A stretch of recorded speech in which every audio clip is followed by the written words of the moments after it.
NA-127 कैंची अमर सिद्धू में peoples party की करप्शन सामने आ चुकी है। पीपल्स पार्टी का मरकजी दफ्तर वोट के एवज पैसे तकसीम करने का गढ़ बन चुका है। सच दिखाना जुर्म बन गया। पीपल्स पार्टी वर्कर्स ने लाहौर रंग की टीम पर हमला कर दिया है। कैमरा छीन लिया। ज़दोकोब के बाद मोबाइल फ़ोन और पर्स भी छीन लिए गए। मामले की कवरेज के लिए लाहौर रंग टीम पहुंची तो मियां सईद के डेरे पर मौजूद वर्कर्स ने हमला कर दिया। PP 161 के उम्मीदवार मियां मिसबाह रहमान के कैंप ऑफिस पर मुबैना पैसों की तकसीम का सिलसिला जारी था। शहरियों की बड़ी तादाद 2500 रुपए के एवज शनाख्ती कार्ड जमा करवा कर वोट देने का हल्फ दे रही थी। NA-127 कैंची अमर सिद्धू में पीपल्स पार्टी की करप्शन, पीपल्स पार्टी का मरकजी दफ्तर वोट के एवज पैसे तकसीम करने का गढ़ बन गया।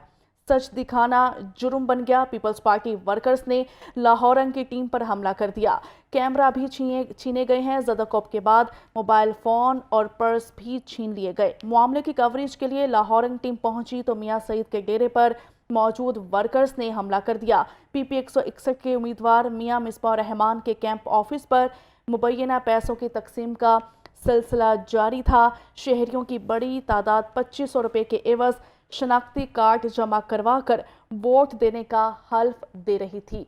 ये फुटेज में आप देख सकते हैं NA-127 कैंची अमर सिद्धू में पीपल्स पार्टी की ये करप्शन सामने आई है। पीपल्स पार्टी का मरकजी दफ्तर वोट के एवज पैसे तकसीम करने का गढ़ बन गया है। सच दिखाना जुर्म बन गया। एक बार फिर से आपको बताते चलेंगे, NA-127 कैंची अमर सिद्धू में पीपल्स पार्टी की करप्शन सामने आ चुकी है। पीपल्स पार्टी का मरकजी दफ्तर वोट के एवज पैसे तकसीम करने का गढ़ बन चुका है। सच दिखाना जुर्म बन गया। पीपल्स पार्टी वर्कर्स ने लाहौर रंग की टीम पर हमला कर दिया। इसी पर हमें ज्वाइन किया है अरशद अंसारी, सदर लाहौर प्रेस क्लब, और इसके साथ साथ राना अजीम, सीनियर सहाफ़ी हमारे साथ मौजूद हैं। सबसे पहले आप दोनों का बहुत शुक्रिया कि आप लोगों ने इस ट्रांसमिशन में हमें ज्वाइन किया। सबसे पहले मैं अरशद अंसारी साहब से पूछना चाहूँगी कि जैसे जैसे इलेक्शन डेज़ में जो है वो कम रह चुके हैं और गहमा गहमी देखने में मिल रही है, और ये जो मामला है अभी का कि सहाफ़ियों को ज़दोकोब किया जा रहा है, तो इस हवाले से क्या कहेंगे आप? देखिए, इंतहाई काबिल मज़म्मत बात है कि जैसा कि आप वाकई यहाँ पे तो सच दिखाना है और सच बोलना, और यही वाकई जुर्म है हमारा कि हम लोगों के कैमरे की जो आंख है वो सबको देख रही है। ये पहले भी 127 पे यानी 127 में ये हमें हमारी इत्तला थी कि यहाँ पे पीपल्स पार्टी वाले कोई वो शनाख्ती कार्ड के बस पैसे वसूल कर रहे हैं।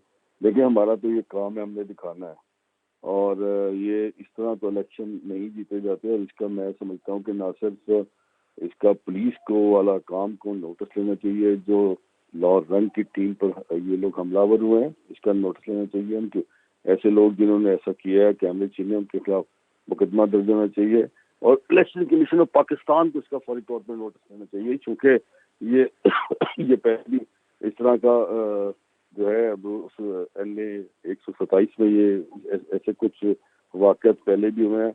और ये जो लोग हैं, देखें, हमारा तो ये काम है कवरेज करना। हमारी टीम जाती है, मैं पहले भी एक दो मरतबा ये पहले भी हमलावर हुए लोग, तो हमने तो ये इलेक्शन कमीशन ऑफ पाकिस्तान से भी कहा है कि ऐसे लोग जो हैं वो इनका मुआवजा किया जाए, उनके खिलाफ मुकदमा दर्ज किया जाए। तो मैं इंतहाई जो है वो chief election commission of Pakistan से कहूँगा कि फौरी तौर पर नोटिस लें और आला काम को हदायत जारी करें कि जो लोग हमलावर हुए उनके खिलाफ मुकदमा दर्ज किया जाए, और इस चीज़ का भी एक्शन लिया जाए कि जो लोग एक रोज रह गए, एक रोज कबल जो है ID कार्ड जमा करके पैसे लेकर वोट अपने पक्के कर रहे हैं, ऐसे लोगों के खिलाफ भी कार्रवाई करनी चाहिए। अच्छा अरशद साहब, ये भी बताइएगा, प्रीवियसली हमने देखा है कि इस तरह के इंसिडेंट्स जो हैं वो रिपोर्ट होते रहते हैं, तो क्या ऐसी फ्यूचर प्लानिंग होनी चाहिए सहाफ़ियों के लिए, ताकि आइंदा आने वाले वक्त में क्या ऐसा लाहेमल तैयार करना चाहिए कि हक और सच की बात दिखाना और लोगों को बताना, लोगों तक कन्वे करना जुर्म बन चुका है? क्या ऐसे इकदाम होने चाहिए ताकि आने वाले डेज में, फ्यूचर में इन चीज़ों से बचा जा सके? लेकिन मैं समझता हूँ कि अभी 2 रोज हैं और इलेक्शन आज कल 7 परसों भर में इलेक्शन हैं, तो मैं तो ये कहूँगा कि हम तो तैयार रहते हैं कि हमने तो सच दिखाना है, सच लिखना है, बोलना है। मेरा नहीं ख्याल कि ऐसे वाक़यात तो नहीं होंगे, और मुझे पूरा ये है कि खदशा है कि ऐसे वाक़यात जो हैं वो रुनुमा होंगे। उसकी रोकथाम के लिए الیکشن کمیشن آف پاکستان کو یہ بات کرنی چاہیے صوبائی نگران حکومت سے کہ وہ تمام جو صوبائی نگران حکومتیں ان سے یہ بات کریں کہ میں نے تو اس سے قبل جب یہ علی مرزا لاہور کے جو حملہ ہوئے وہ تو اس وقت بھی آئی جی پنجاب کو اور الیکشن کمیشن پاکستان کو ہم نے لکھا کہ ایسے ایسوپیز بنائے، ایسے کوئی ریزن ہے تاکہ ایسے واقعات مستقبل میں رونما نہ ہو۔ تو میں آج یہی کہوں گا کہ ہم اس کو آزادی صحافت پر حملہ سمجھتے ہیں اور ہماری ٹیم جو ہے اس کو پروٹیکٹ کریں۔ ظاہر ہے کہ ہم یہ سمجھتے ہیں کہ اگر آپ یہ سمجھتے ہیں کہ یہاں نہیں آنا تو وہاں ہم نہیں آئیں گے، ہمیں حدود پتہ اپنے، لیکن دوسری بات یہ ہے کہ اس کو فوری طور پر نوٹس لیں گے تاکہ یہ آئندہ 1-2 روز 4 روز جب کبھی مستقبل میں ایسے واقعات رونما نہ ہو، یہ الیکشن کمیشن آف پاکستان صوبائی حکومتوں کی ذمہ داری ہے سول انتظامیہ کی، تو وہ نوٹس لیں۔ اور کیونکہ ہماری ٹیم آج بھی متحرک ہیں، کل بھی رہیں گی، اس کے بعد بھی جب تک حکومت نہیں بنتی تو اس طرح ہی ٹھیک ہے انصاری صاحب، آپ ساتھ ہی موجود رہیے گا۔ رانا عظیم سینئر صحافی ہیں، ہمیں انہوں نے جوائن کیا ہے، ان سے جانتے ہیں۔ سر بہت شکریہ آپ کا۔ عظیم صاحب بتائیے گا، جب بھی صحافیوں کی جانب سے کوئی کوریج کی گئی ہے آج تک، جتنے بھی واقعات ہوتے ہیں رونما ہوتے ہیں، حق اور سچ کی آواز اٹھائی جاتی ہے، اس کو تشدد کا نشانہ بنا دیا جاتا ہے۔ اب آج ایسا واقعہ رپورٹ ہوا ہے، کیا کہیں گے اس پر؟ دیکھیں، اس پاکستان کے اندر سچ بولنا، سچ دکھانا، سچ کو سامنے لانا ایک جرم بن چکا ہے۔ حکومت کسی کی بھی ہو، معاملہ کسی کا بھی ہو، کوئی بھی دور حکومت ہو، اس ہر دور حکومت میں سچ جو ہے وہ کسی کو اچھا نہیں لگتا، کسی بھی سیاسی جماعت کو اچھا نہیں لگتا، کسی بھی سیاسی شخصیت کو اچھا نہیں لگتا، کسی بھی حکومت کو اچھا نہیں لگتا۔ این 127 کے حوالے سے کئی دن سے یہ شو چل رہا تھا، حال این 127 نہیں، کس حلقے کے حوالے سے یہ شو نہیں چل رہا تھا۔ کبھی کسی کے چیک سامنے آ جاتے تھے، کبھی کسی کی فوٹیج پیسے دیتے ہوئے سامنے آ جاتی تھی، کبھی پیسے لیتے ہوئے فوٹیج سامنے آ جاتی تھی۔ تو ان تمام چیزوں پر تو بیسکلی جو ایکشن لینا وہ تو الیکشن کمیشن نے لینا ہے۔ تو صحافت ہے، جو صحافی ہیں وہ تو بے نقاب کرتے ہیں، وہ تو معاشرے کو اصل تصویر دکھاتے ہیں، اور آپ کی ٹیم جو ہے انہوں نے جا کے ایک اصل تصویر دکھائی، اصل چہرہ بے نقاب کیا کہ کون لوگ ووٹ خرید رہے ہیں، کس طرح ووٹ خرید رہے ہیں، اور ووٹ ڈالنے کا جو حق ہے، اور وہ الیکشن جسے ہم منصفانہ الیکشن کرتے ہیں وہ پیسے کے ذریعے خریدے جا رہے ہیں، ضمیر کے ذریعے نہیں بلکہ امیر کے ذریعے ووٹ ہے، اس کا تصور سامنے لایا جا رہا ہے۔ اور اس پر جس طرح میں سمجھتا ہوں لاہور رنگ کی ٹیم پر تشدد کیا گیا، یہ لاہور رنگ کی ٹیم پر تشدد نہیں ہے، یہ آزادی صحافت پر حملہ ہے، اور اس کو کسی صورت بھی قابل قبول نہیں کیا جا سکتا۔ اگلے 2 دن اس سے بھی زیادہ ہمیں نظر آ رہے ہیں کہ خطرناک ہوں گے، اس لیے خطرناک ہوں گے کہ جو نظر آ رہا ہے کہ جہاں پہ ہم دکھائیں گے کرپشن ہوتی، جہاں ہم دکھائیں گے بدعنوانی ہوتی، جہاں ہم دکھائیں گے 2 نمبری ہوتی، تو اس کا نشانہ صحافی ہی بنیں گے۔ لہذا اس پہ پاکستان کے اعلیٰ عدلیہ کو، اس پر الیکشن کمیشن کو، اس پر جو موجودہ حکمران ہیں ان کو، سب کو سوچنا چاہیے، سب کو اس پہ ایکشن لینا چاہیے۔ صحافی نے کسی جگہ بھی اپنا جو معاملات ہے خراب نہیں کیے، کسی جگہ بھی صحافی نے اس لائن کو عبور نہیں کیا جس لائن کو عبور کرنے کے بعد ہم پر کوئی ایسی کارروائی ہوتی ہے۔ ہم نے تو ہمیشہ ہر چیز لائن کے اندر رہ کے کی ہے، لیکن اس کے باوجود بھی یہ جو کچھ ہو رہا ہے یہ پاکستان میں آزادی صحافت پر قدغن بھی ہے، اور آزادی صحافت کو دبانے کی سازش بھی ہے۔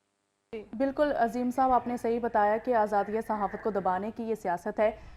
یہ بتائیے گا کہ بطور ایک صحافی آپ کو نہیں لگتا کہ صحافیوں کو بھی تحفظ فراہم کرنا چاہیے حکومت کی جانب سے، کیونکہ ہمارا کام ہے حق، سچ اور حق کی آواز کو بلند کرنا اور انصاف کو سامنے لے کر آنا، تو اس پر کیا کہیں گے؟ دیکھیں، بات یہ ہے کہ تحفظ تو ہماری پہلی ترجیح ہے، اور میں بطور سیکرٹری جنرل PFUJ میں ہم بھی لیٹر لکھ چکے ہیں، لاہور پریس کلب کی طرف سے بھی لیٹر جا چکا ہے، ہر طرف سے یہ چیزیں جا چکی ہیں۔ لیکن مجھے بتا دیں، کوئی پاکستان کی کوئی ایک حکومت کسی دور حکومت میں جب صحافیوں کو تحفظ ملا ہو، کوئی ایک وقت مجھے بتا دیں جب صحافیوں کو تحفظ ملا ہو۔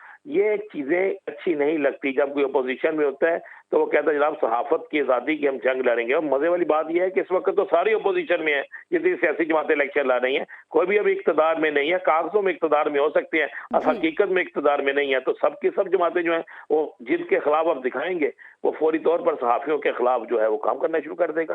تو اس پر تو کوئی دوسری رائے نہیں ہے، لیکن اب وقت آ گیا کہ تمام صحافتی اداروں کو اکٹھے ہو کر اپنے صحافیوں کی تحفظ کے لیے ایک ہونا چاہیے، اور ایک ہو کر ایسی تمام سیاسی جماعتیں جو ایسا کیسی حرکات کریں گی ان کا مکمل بائیکاٹ کرنا چاہیے۔ अच्छा, ये भी बताइएगा सर कि जिस तरह से अगर स्पेसिफिक इंसिडेंट की बात की जाए जहां पर वोटों की खरीदो फरोख्त का सिलसिला जारी है, ये इलेक्शन की क्रेडिबिलिटी पे तो एक क्वेश्चन मार्क है ही, लेकिन उसके साथ जो रद्द-ए-अमल सामने आता है, जैसे कि एक स्पेसिफिक इंसिडेंट आज रिपोर्ट हुआ है, तो क्या ये सिस्टम की क्रेडिबिलिटी पे भी एक क्वेश्चन मार्क है? इसका क्या इम्पैक्ट पड़ेगा हमारे सिस्टम पे? अब मुझे नहीं समझ आती अब किस सिस्टम की बात कर रहे हैं। अगर तो माजरत से सिस्टम है तो फिर आप बात कर लें। इलेक्शन कमीशन का सिस्टम ये था, इलेक्शन का सिस्टम ये था, इतनी पेमेंट लगानी है, इससे ज्यादा आप नहीं लगा सकते। इतना बैनर लगाना है, इससे साइज नहीं हो सकता। इतना पोस्टर लगाना है, इससे ज्यादा साइज नहीं हो सकता। क्या उस पर अमल हुआ है? इलेक्शन कमीशन का एक था कि जनाब आपने ऐसे नहीं ऐसे करना है, क्या उस पर अमल हुआ है? ये जो वोटों की खरीद फरोख्त हो रही है, जो खाने चल रहे हैं, जो महफिलें हो रही हैं, क्या इस पे अमल दरामद हुआ है? किसी चीज पे नहीं हुआ। हम जिस सिस्टम की बात कर रहे हैं वो सिस्टम हमारे मुल्क में सिर्फ ताकतवर के लिए है। वो सिस्टम हमारे मुल्क में सिर्फ उसके लिए है जिसके हाथ में सब कुछ है, और किसी के लिए नहीं है।